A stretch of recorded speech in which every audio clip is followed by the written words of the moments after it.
It's been estimated that there are over 100 Pao Zhi versions of herbs in our Materia Medica. So we have to ask our question, how important is it to use the correct Pao Zhi in a formula? This is quite a difficult question because it depends partly on how important that herb is in the formula, whether it's an emperor, also how much the action changes with the Pao Zhi. But fortunately we have got some very good books where that information is in place. The first is obviously our Materia Medica, the Dan Bensky, and the Formulas and Strategy. So we'll take one example, which is this Huang Qi. Now if you look in the Materia Medica, you'll see it lists 4 forms of Pao Zhi, and it indicates also what their actions are. For instance, in the formula Wu Zong Yi Qi Tang, we should use the honey processed Huang Qi, as it more closely matches the strategy of the formula. If we view a formula as a picture, then Pao Zhi provides a much sharper focus. By understanding the mechanism behind the strategy, we can then choose the appropriate processed form. So the information is in these books, and also you can usually source them in different forms. If not, you'll have to learn to do it yourself.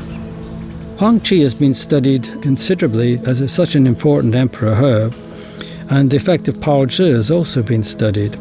Research has shown that the concentration of 20 compounds are altered by processing Huang Qi in honey, including one chemical which does not occur in either form. In other words, the Pao Zhi process can produce novel chemicals not present in the originals. The first form of Pao Zhi we're going to do is called Chao.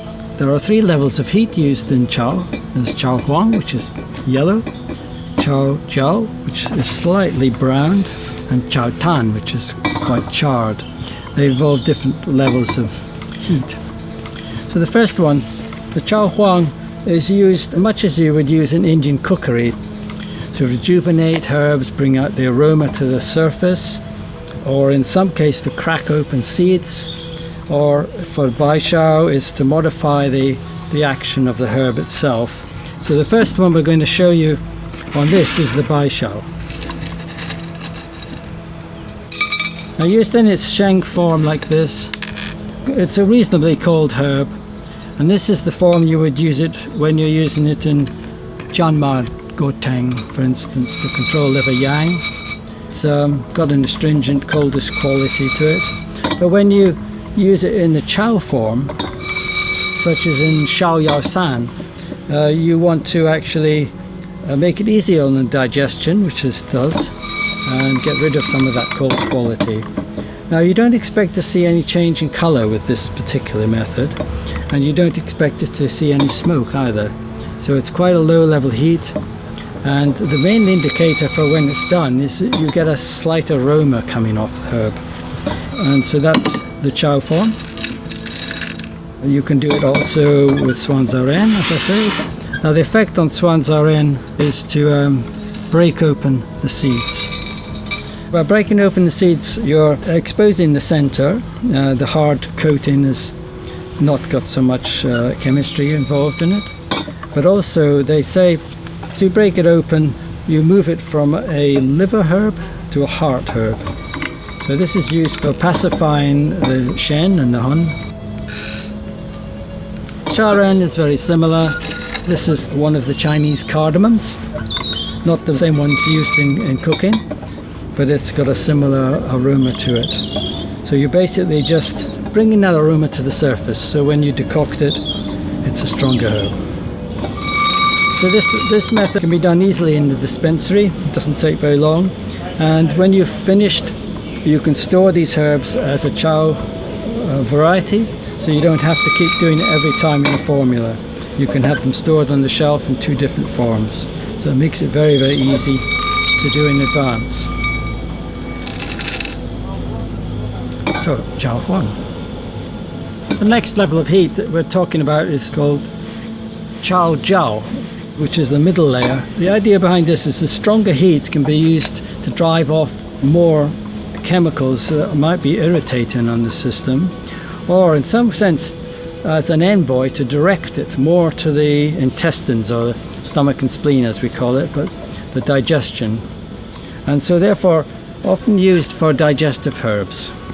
And a good example is this Shanza, the hawthorn. In its dried form, its sheng form, it's mainly designed to move the blood. It's used to move the blood, and it's for coronary diseases. It's quite commonly used for that. But when you put it through this process, it changes its nature. It becomes a digestive herb for food stagnation. So it has two particular uses, and the Pao Zhi method that you use it by is an important part of its action. So one that you need to learn and try and practice maybe. Now this one, you do expect a little bit of smoke. It's a bit like roasting coffee. You get some slight burning and smoke, but nothing too extreme. You're not trying to char it or anything. Yeah, so I can smell that now. There's a fruity smell coming off it. You need to use your senses for this to know when things are ready. Now it's just starting to brown at the edges. As soon as you see any smoke at all, you either have to reduce the temperature or it's time it's done. That looks just perfect. Browned but not overdone. So, Chao Jiao Shanza. There has been some research to show that this processing of Shanza can affect the microbiome of the intestine compared to the unprocessed herb. There's also speculation that some of our more important spleen herbs, such as Atractylodus, Sangzu, work by improving the digestion, favouring beneficial bacteria and restoring balance.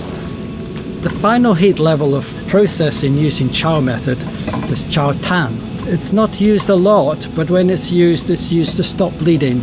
So there are quite a few herbs that it's used on. The more important one that we're going to look at is Da Huang.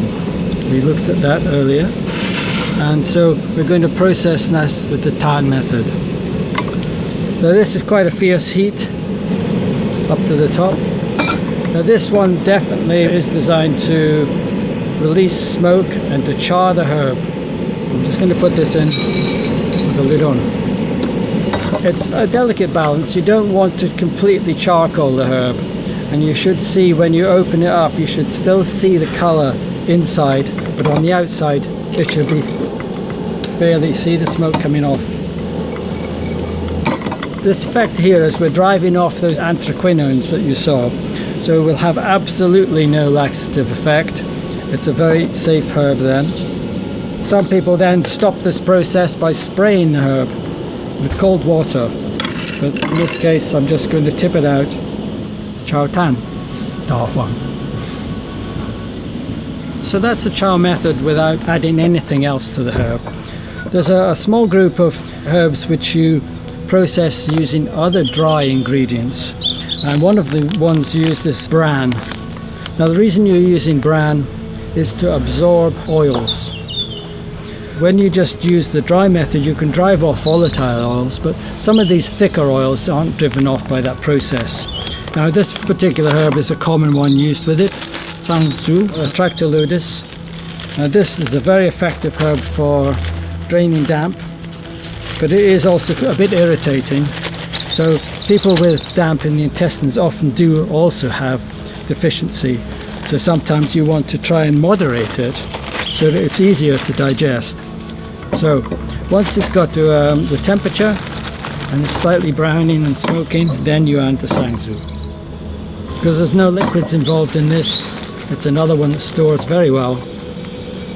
And it's not one you can always buy in processed form. So in your dispensary it's quite useful having this method, which is called Fu Chao. The Fu is the bran, Chao is the heat.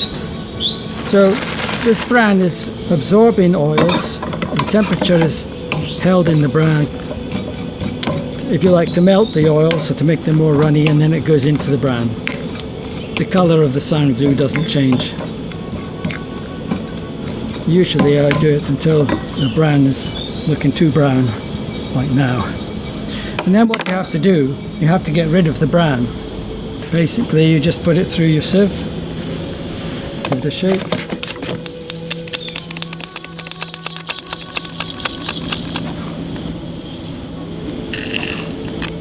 Fu Chao, Sangzu. This process of dry frying with another dry additive, is also used with dangshen here. Dangshen you use with rice. This is called mi dangshen, mi being the rice. Using the same principle as we showed with the food method. So that's another one you might want to think about. Again, for the digestion, makes it easier and easier for the digestion. Sweeter, more tonic.